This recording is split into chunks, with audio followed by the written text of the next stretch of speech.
Mauricio, en las apariciones, casi todas las apariciones que ha tenido la Virgen María, siempre ella nos hace un llamado a la conversión, al ayuno, a la oración.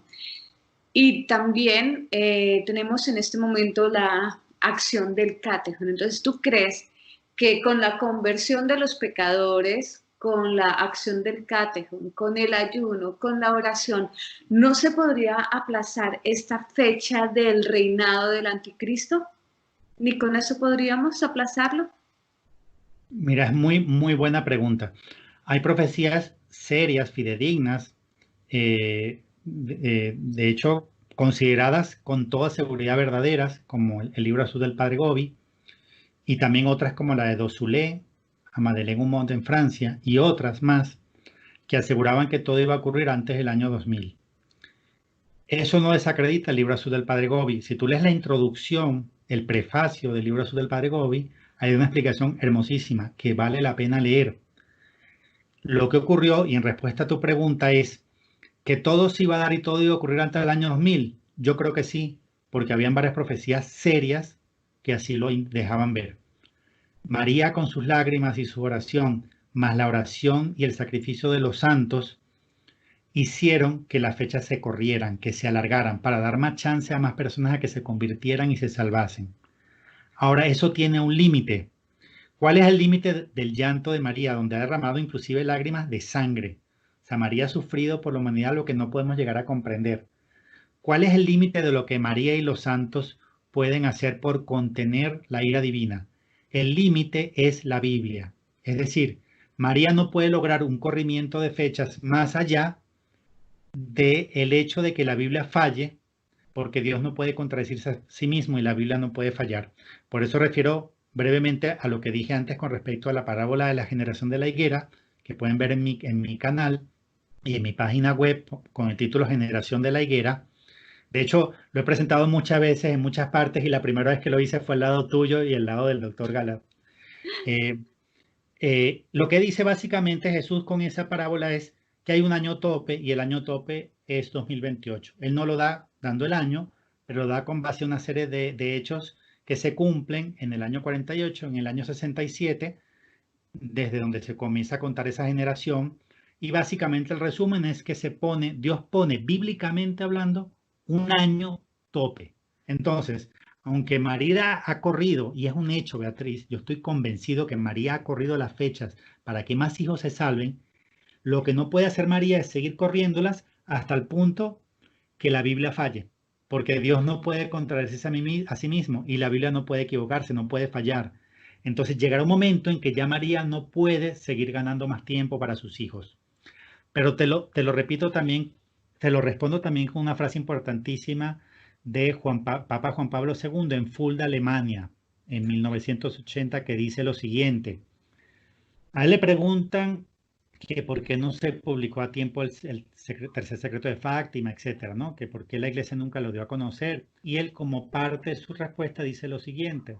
Nosotros debemos prepararnos para sufrir grandes pruebas dentro de poco, tales que demandarán de nosotros una disposición hasta de perder la vida y una total dedicación a Cristo y por Cristo.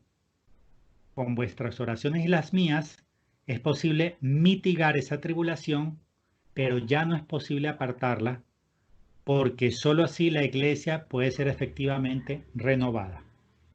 ¿Qué es lo que nos está diciendo el Papa Juan Pablo II? Que sí podemos mitigar el castigo, lo podemos aminorar con la oración, pero ya no se puede cancelar la gran tribulación. El castigo ya no se puede. Primero, porque ya el hombre sobrepasó un límite de maldad y de rechazo a Dios. Y segundo, porque en palabra de Juan Pablo II dice, porque sólo así la iglesia puede ser efectivamente renovada. Es decir, la iglesia no va a ser renovada sin pasar por la tribulación, por la purificación. Hay otra cosa que es interesante con respecto a tu pregunta, y ya con esto cierro esta respuesta. Cuando yo me leí el libro de Mirjana, que es Mi corazón inmaculado triunfará, ella cuenta en su libro algo que ya ha contado también en otras entrevistas, y es que de los 10 secretos de Medjugorje, hay uno que está asociado a un castigo y que oraron tanto consagrados a María, que fue cancelado. De todos los secretos de Medjugorje, que son 10, hay uno de ellos que estaba asociado a un castigo que ya no va a ocurrir. Pero tú sabes lo que le dijo María a Miriana.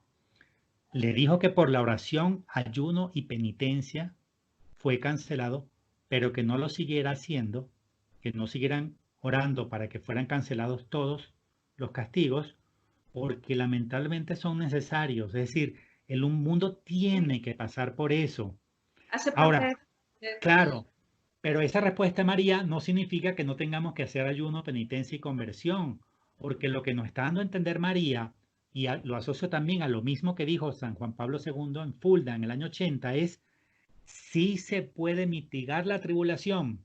Y es más, lo aplico país por país, Ana Beatriz. ¿Qué significa? En la Biblia no dice en ninguna parte el nivel de sufrimiento de cada país. Y yo te lo digo ahora como ciudadano colombiano que soy hace exactamente un año y como residente de Colombia. Nuestro país, Colombia, puede mitigar el peso de su carga, o sea, el nivel de su sufrimiento en función de cuántos hagan oración eucarística, cuántos recen a diario rosario, cuántos hagan ayuno, penitencia. Sí se puede, Ana Beatriz, aminorar el sufrimiento de cada país.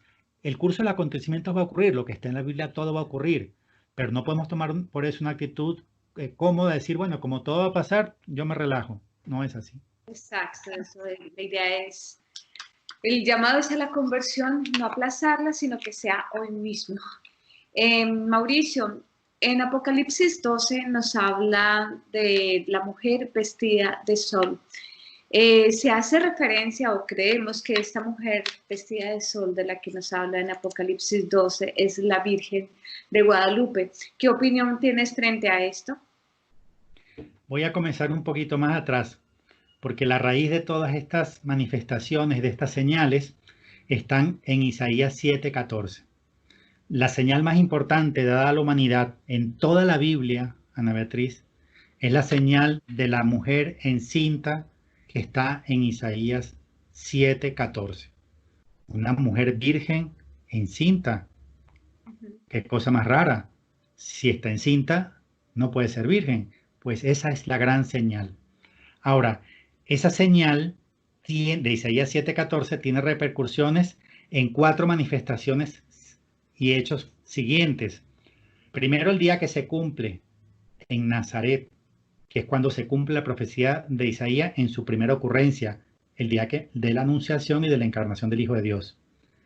Luego, en Guadalupe, porque cuando uno analiza el códice guadalupano, según la comprensión de la cultura azteca, que fue a quien se le manifestó la Virgen de Guadalupe, esa Virgen de Guadalupe es virgen porque tiene señales que indicaban la virginidad y la cinta que tiene atada aquí indica señal de embarazo, de maternidad. Entonces nuevamente aparece esa señal de Isaías, o sea, nuevamente hay una mujer virgen y embarazada y además ya aparece en Guadalupe vestida de sol.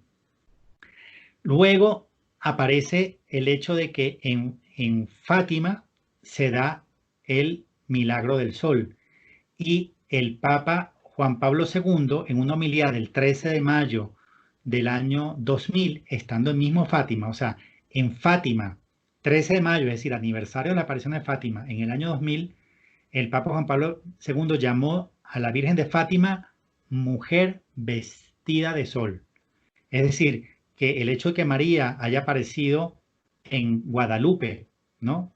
En el siglo XVI, como vestida de sol, se da cumplimiento el 13 de octubre del año 1917, cuando sea el misterio del sol. Y la última vez que aparece en la Biblia es la que tú acabas de mencionar, la de Apocalipsis 12, donde aparece esa mujer que es la misma de Guadalupe, ¿no? Que está vestida de sol, con la luna bajo sus pies y una corona de 12 estrellas sobre la cabeza. Adicionalmente a estos 5 casos que acabo de mencionar, te voy a mencionar uno adicional. Lo voy a poner más o menos como por aquí. Resulta que el sábado 23 de septiembre de 2017 se dio astronómicamente en el cielo esa señal. ¿Qué fue lo que ocurrió? A principios del año 2017, es decir, exactamente 100 años después de Fátima, hacia enero del año 2017, Júpiter, que representa a Jesucristo, en lo que se llama astronomía sagrada, entra al vientre de Virgo. Recordemos que Virgo representa a la Virgen María, así lo dispuso Dios. Entonces Júpiter llega al vientre de Virgo y se queda ahí 42 meses. Y a los 42 meses sale por debajo de Virgo. Entonces, es muy posible, no lo digo como aseverándolo con certeza absoluta, lo digo solamente a manera de hipótesis, el 23 de septiembre de 2017, esa señal de la Virgen que da luz en el Apocalipsis, ¿no? Porque eso dice Apocalipsis 12, habla de una mujer vestida de sol con la luna a sus pies y una corona de estrellas, y dice, grita con dolores de parto, da luz. Al parecer, esa señal se cumple el 23 de septiembre de 2017, como dando a entender que lo que está profetizado a partir de Apocalipsis, digamos como el desenlace final, llega a su cumplimiento.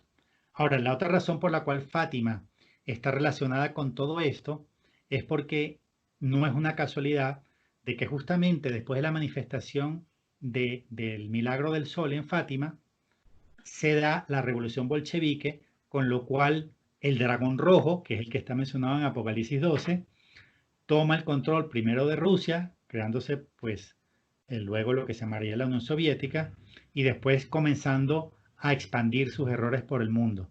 Entonces, 1917 es el momento, digamos, por así decir, perfecto profético en el cual se cumple Apocalipsis 12, porque justo en Apocalipsis 12 aparece primero la mujer vestida de sol y luego inmediatamente después aparece el dragón rojo queriendo devorarla. Eso ocurre justamente en octubre de 1917. El milagro del sol y el dragón rojo como manifestación de la victoria de la revolución bolchevique en Rusia y el asesinato de la monarquía, ¿no? del zar Nicolás II. Entonces, en resumen, el evento más importante, históricamente hablando, bíblicamente hablando y escatológicamente hablando, de la historia de la humanidad, del drama de la historia de la humanidad, tiene que ver con esa profecía de Isaías 7:14, que termina consolidándose en Guadalupe, que termina cumpliéndose en Fátima y que termina significando la victoria final de la mujer que le pisa la cabeza, como está en la primera profecía del Génesis 3:15, cuando se dice que ella le va a pisar la cabeza a Satanás. Con eso se ata Génesis con Apocalipsis y termina siendo María la gran triunfadora, ¿no? La más pequeña, humilde sierva de Dios le pisa la cabeza al más grande y poderoso ángel que tuvo Dios en el cielo. Muy bien.